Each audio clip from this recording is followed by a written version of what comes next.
ये कहानी सियोंग नामी शख्स की है जो अपनी जिंदगी के मसाइल से दो चार है। सियोंग एक गरीब और मकरूज शख्स है।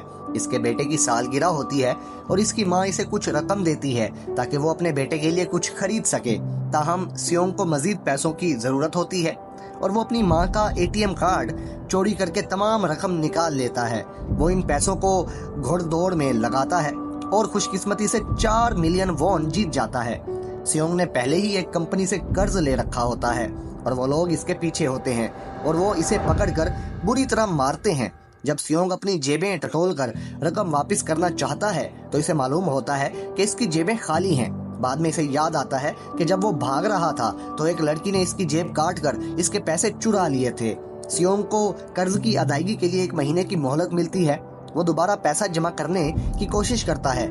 वो रेलवे स्टेशन पर बाद में बैठा होता है तो एक अजनबी शख्स इसके पास आता है और इसे एक खेल में शामिल होने की पेशकश करता है। वो कहता है कि अगर सियोंग ये खेल जीत गया तो इसे 1 लाख वॉन मिलेंगे। बड़ी रकम सुनकर सियोंग खेल में शामिल हो जाता है और जीत जाता है। वो अजनबी सियोंग को एक कार्ड देता है और कहता है कि अगर वो मजीद पैसे कमाना चाहता है तो इस नंबर पर राब्ता करे। सियोंग को अपनी बेटी की तहवील हासिल करने के लिए बड़ी रकम दरकार होती है क्योंकि इसकी साबिका बीवी अब किसी और के साथ शादी कर चुकी होती है और अपनी बेटी को अमेरिका ले जाना चाहती है। सियोंग इस नंबर पर कॉल करता है और इसे एक गाड़ी में बिठाया जाता है जहां पहले से कई और लोग मौजूद होते हैं। अचानक सब बेहोश हो जाते हैं और जब वो होश में आते हैं तो खुद को एक अजीबोगरीब जगह पर पाते हैं जहां इनके साथ 456 दीगर खिलाड़ी भी होते हैं। सब कुछ एक किस्म की वर्दी की तरह होता है और सारों को एक वर्दी पहनाई जाती है और इन पर एक फ्रंटमैन नामी शख्स नजर रख रहा होता है। यहाँ मौजूद तमाम खिलाड़ी शदीद माली मुश्किलात और कर्जों में डूबे होते हैं। सबसे पहला खेल रेड लाइट ग्रीन लाइट होता है जिसमें एक बड़ी गुड़िया खिलाड़ियों को हिदायत देती है कि जब वो गाती है तो खिलाड़ियों को आगे बढ़ना होता है और जब वो चुप हो जाती है तो इन्हें रुक जाना होता है। जो हरकत करता है इसे फौरी तौर पर गोली मार दी जाती है। इब्तदाई तौर पर खिलाड़ियों को यह सब मजाक लगता है मगर जब एक खिलाड़ी गलती से हरकत करता है और इसे गोली मार दी जाती है तो सब दहशत ज़दा हो जाते हैं, डर जाते हैं। घबराहट में कई खिलाड़ी अपनी जान गंवा बैठते हैं। बिल आखिर चंद खुशनसीब ये खेल मुकम्मल कर लेते हैं और मालूम होता है कि 456 में से सिर्फ 255 खिलाड़ी ही जिंदा बचे हैं। अब सब खिलाड़ी खौफजदा हो जाते हैं और मजीद खेल न खेलने का फैसला करते हैं।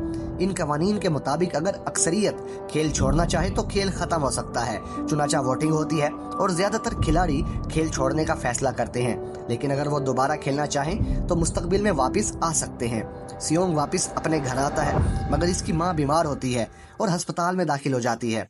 डॉक्टरों का कहना होता है कि इलाज के लिए काफी पैसों की जरूरत होगी। इधर सियोंग की साबिका बीवी का शोहर इसे पैसे देने से इनकार कर देता है और इसे अपनी जिंदगी से दूर रहने का कहता है। सियोंग के पास कोई चारा नहीं होता और वह दोबारा खेल में शामिल होने का फैसला करता है। सब खिलाड़ियों को एक बार फिर उठाकर एक जजीरे पर ले जाया जाता है जहां एक पुलिस अफसर जो अपने लापता भाई की तलाश में होता है खिलाड़ियों के अगवा का सुराग लगाता है और एक गार्ड का भेस बदलकर इस खेल में दाखिल हो जाता है। अगला खेल शहद की टाफी का होता है जिसमें खिलाड़ियों को एक मखसूस शक्ल को महफूज तरीके से निकालना होता है। जो नाकाम होता है इसे गोली मार दी जाती है। सियोंग और इसके कुछ साथी बामुश्किल इस खेल को जीतने में कामयाब हो जाते हैं। तीसरे खेल में टीमें बनाई जाती हैं और एक रस्सी कशी का मुकाबला होता है। कमजोर टीमों के अफराद आसानी से खत्म कर दिए जाते हैं मगर सियोंग की टीम चालाकी से जीत जाती है। रात को खिलाड़ियों के दरमियान कत्लो गारत शुरू हो जाती है। एक बेरहम खिलाड़ी जोंग कमजोर खिलाड़ियों को मारने लगता है। इधर एक डॉक्टर जो खेल के मुहाफिजों के साथ मिली भगत करके लाशों के अज़ा चोरी करता है और पकड़ा जाता है और फ्रंटमैन इसे भी खत्म कर देता है। चौथा खेल इंतहाई जज्बाती होता है। खिलाड़ियों को जोड़ों में तकसीम किया जाता है और हर खिलाड़ी को दूसरे के मार्बल्स जीतने होते हैं। जो हार जाता है इसे फौरन गोली मार दी जाती है।